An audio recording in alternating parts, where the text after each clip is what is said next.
Olá minha família, vamos acompanhar aquilo que foi a participação do Venâncio Mondlane no Diálogo Nacional Inclusivo. Acompanhe, deixe ficar a sua opinião nos comentários e até a próxima oportunidade. Devemos ter aqui 300 pessoas nesta sala. Das 300 pessoas, provavelmente, só 10 pessoas é que têm conhecimento do documento. Então significa que 90% das pessoas que estão aqui, primeiro, não conhecem, não sabem da existência deste documento. 2, nem sequer tiveram o documento, mesmo por um improviso, para acompanhar a leitura. Portanto, e sob o ponto de vista psicológico, penso que a doutora sabe muito bem, sei que estudou comunicação, a concentração humana, ela varia de 12 em 12 segundos. Então, de 12 segundos, a pessoa se desconcentra, depois tem que se concentrar de novo. Agora, imagina uma leitura de um documento durante 1 hora, que você não tem nem sequer uma folha para se orientar. Significa que as pessoas estão aqui, pura e simplesmente, a fazer papel físico, presença só. 2, estamos aqui a falar de cenários políticos, cenário, digamos, o cenário profundo, de transformação profunda, reforma profunda, cenário moderado e a tal continuidade. A primeira questão que eu coloco aqui é: qual foi a base para se fazerem estas 3 categorias? Qual foi a amostragem das pessoas que foram ouvidas e qual foi a percentagem das que disseram que querem profundas, das que disseram que querem moderadas e das que disseram que querem continuidade? Porque se não houver uma clareza em relação à amostragem, este exercício vai se converter num exercício de manipulação psicológica e social. Vou dar um exemplo muito simples. Ana Mola foi o primeiro partido que fez uma escutação paralela em outubro do ano passado. E nós apresentamos números quando submetemos a nossa proposta para o Diniz. Depois vai falar aqui da nossa proposta de quase 500 páginas, o Diniz vai falar sobre isto. Quando nós apresentamos esta proposta, nós indicamos a metodologia que usamos para buscar as informações. E a metodologia que nós usamos foi uma metodologia de recolha de informações virtuais. E nós tivemos 68.850 pessoas que responderam a todos os nossos inquéritos. E nós pegamos nas 68 mil pessoas, dividimos em categorias de respostas. Das pessoas que queriam um regime semipresidencialista, os outros que queriam um regime ainda presidencialista, os outros que queriam um regime parlamentar. E nós dissemos, das 68 mil, 10% pediu isto, 20% pediu aquilo. Agora, a minha pergunta é: profundo, moderado e continuidade. Qual é a amostragem das pessoas que foram consultadas? A nível virtual? A nível presencial? Como é que foi feita essa amostragem? Quem são essas pessoas? Porque se isso não for apresentado, isto é um exercício de manipulação. E na técnica de informação há uma coisa que chama-se de framing. Framing é manipular as pessoas, não para aquilo que as pessoas querem pensar, mas para aquilo que nós queremos que elas pensem. Então as pessoas têm ideias concretas do que querem reformas. E nós arranjamos categorias que conduzimos as pessoas a pensar de acordo com as categorias que nós impusemos. Então, isso não é diálogo, isso não é escutação. Isso é manipulação psicológica. Isto também tem uma linguagem que chama-se de agenda settings. Quer dizer, é uma agenda imposta. E as pessoas depois têm que escolher de acordo com uma preconceição já pré-definida. Portanto, este é um dos aspectos metodológicos que eu queria fazer. E nós também queríamos dizer que nós submetemos várias cartas já ao COT, que não tivemos respostas até agora. Mesmo o desvio da agenda, nós temos uma carta, trazemos aqui todas, não foi respondido. A questão dos prazos, a falha nos prazos, nós submetemos uma carta à COT também a indicar que os prazos estavam a falhar. O primeiro ciclo já devia ter terminado no ano passado, mas nós já estamos em junho, quando estamos a introduzir o segundo ciclo. Portanto, estas cartas todas foram enviadas à COT e até hoje, que estou aqui a falar, a COT não respondeu a nenhuma delas. Mas nós, como não nos cansamos, temos hoje também, depois da minha intervenção, vamos submeter o que eu estou a falar, não vou dizer tudo, vamos submeter mais uma carta, a quinta carta, vamos submeter ainda hoje, que fala de alguns aspectos que eu aqui a levantar. Agora, vamos lá para o conteúdo, dos conteúdos. Por exemplo, eu não vou falar de muita coisa, vou deixar o Denis depois falar sobre isso, mas eu vou dizer uma coisa.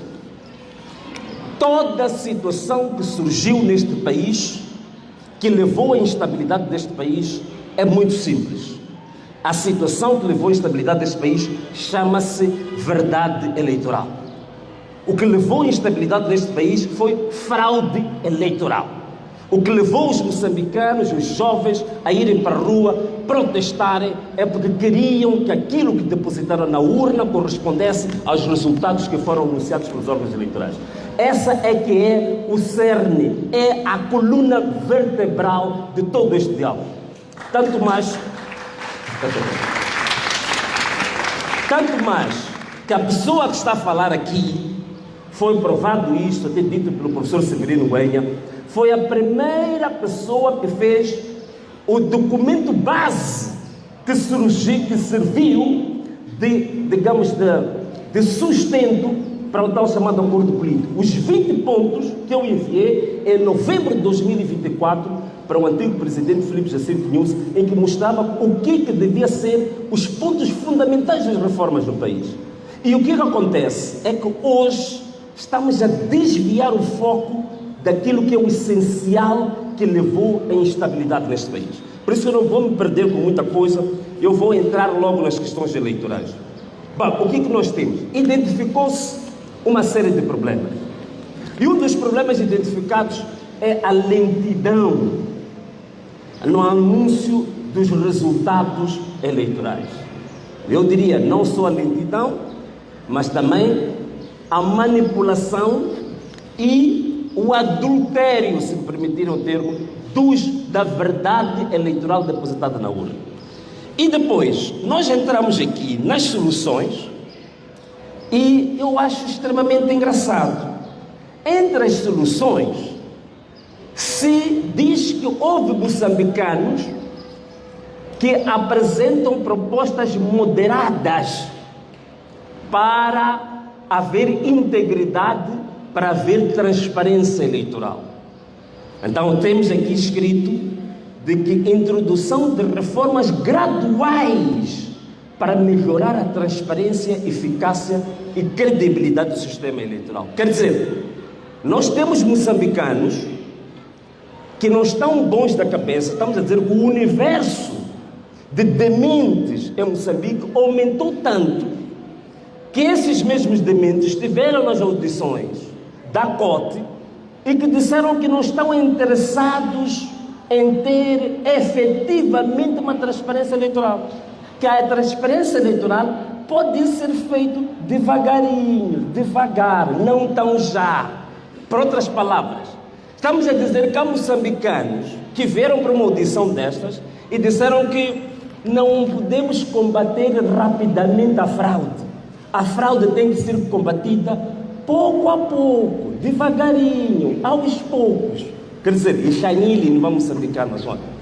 Então é isso que estamos a dizer. Portanto, isto é uma manipulação. Eu não acredito que existam moçambicanos que tenham pedido para não se combater a fraude de forma profunda, mas combater essa fraude de forma moderada, devagarinho. Estão satisfeitos com eleições fraudulentas, com roubo de votos, com inverdade eleitoral, com injustiça. Estamos satisfeitos que continue assim.